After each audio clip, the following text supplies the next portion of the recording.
Right, so this is my tutorial on how I'm making my concentrate menthol e-liquid.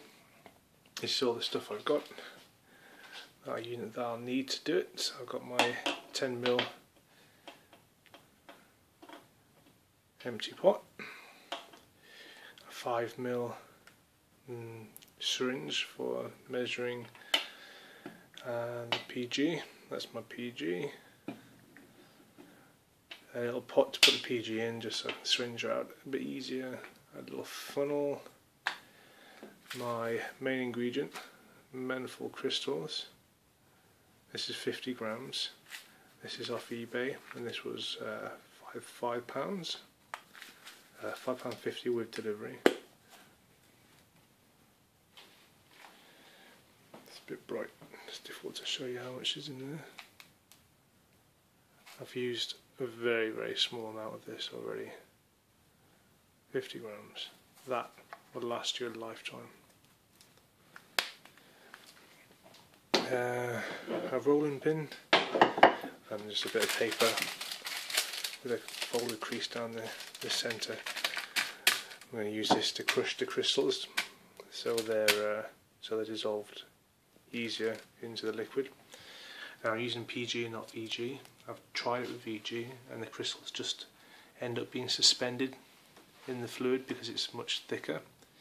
It doesn't dissolve, and you have to heat the liquid up so much that as soon as it starts to cool down, the crystals start to recrystallize, and you end up with just a hard lump on top of the VG. So PG is better because you don't have to heat it up so much in order to get the menthol crystals to dissolve, and therefore it doesn't have to cool down so rapidly and you don't get the crystal formation. Here's one I created earlier on today.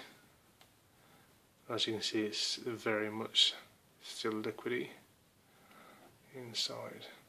The VG one I made, it had a solid line across here and the top of it was just recrystallized menthol crystals and the bottom stayed VG. So the first thing I'm going to do is measure out 5 mils of PG and pop it into this 10ml bottle. That'll give me 5 mils left to fill up with crushed crystals, meaning I'll have a 50-50 menthol concentrate, which I find is a very strong concentrate where you only need 2, maybe 3 drops per 3 ml of e-liquid to give it a very strong menthol flavour. So I'll do that now.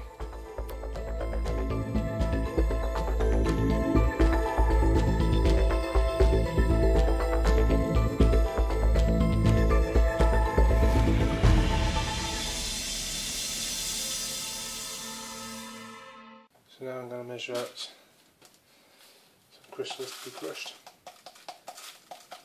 It doesn't matter if you crush too many, you can just pop them back in.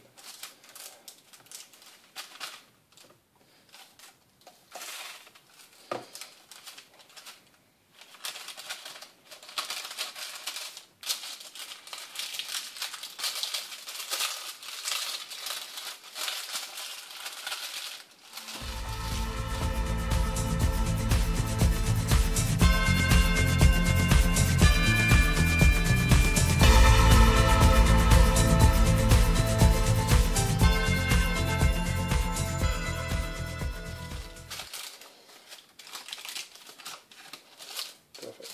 So it's like a powder now.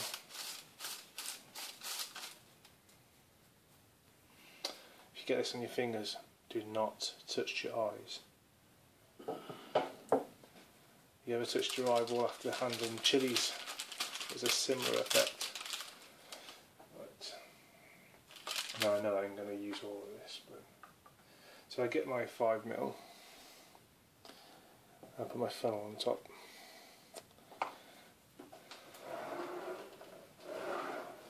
Get a dry teaspoon. I'm just going to put it on top.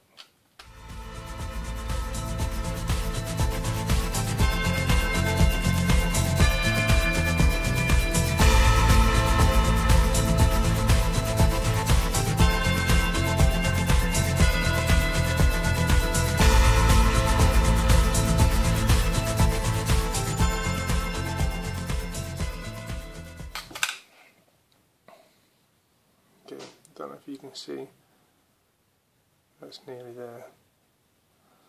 More smooth one.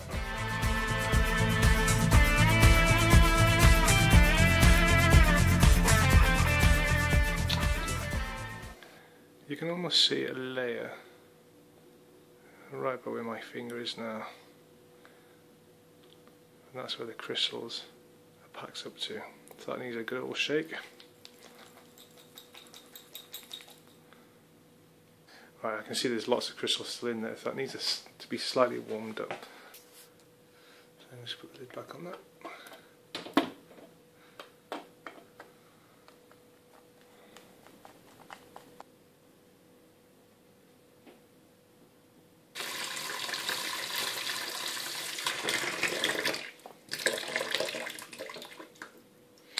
So this water, obviously that was too cold to bath in, however it is warmer than room temperature. So that will slowly warm the PG liquid up enough to dissolve the crystals, but not enough so that when the PG cools back down, the crystals reform. Well, I think there's some sort of science behind it. I don't understand it, but it seems to work fine. So once that's done, you'll want about 2 to 3 drops of this in about a 2.5 to 3 ml mixture to give it a medium to strong menthol flavour. I recommend maximum of 3 drops. I put 5 drops in and it blew my head off. So, although I suppose it's down to personal taste. There you are, your own concentrate. So all that can go back in the tub.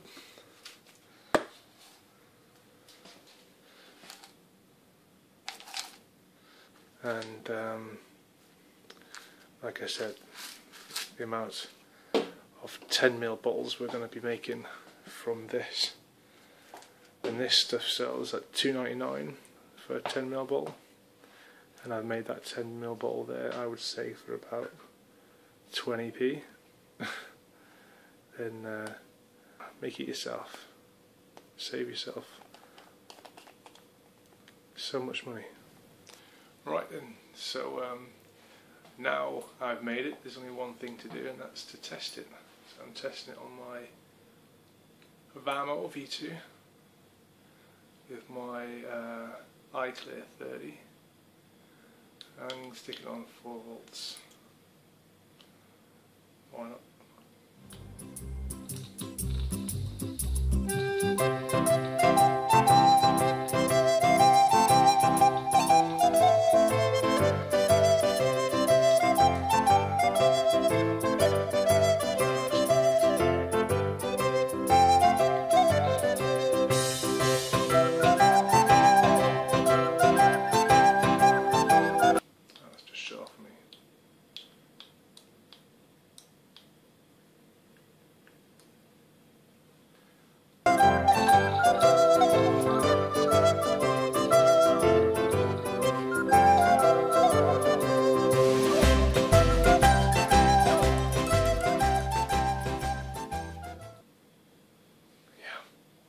Some tasty shit.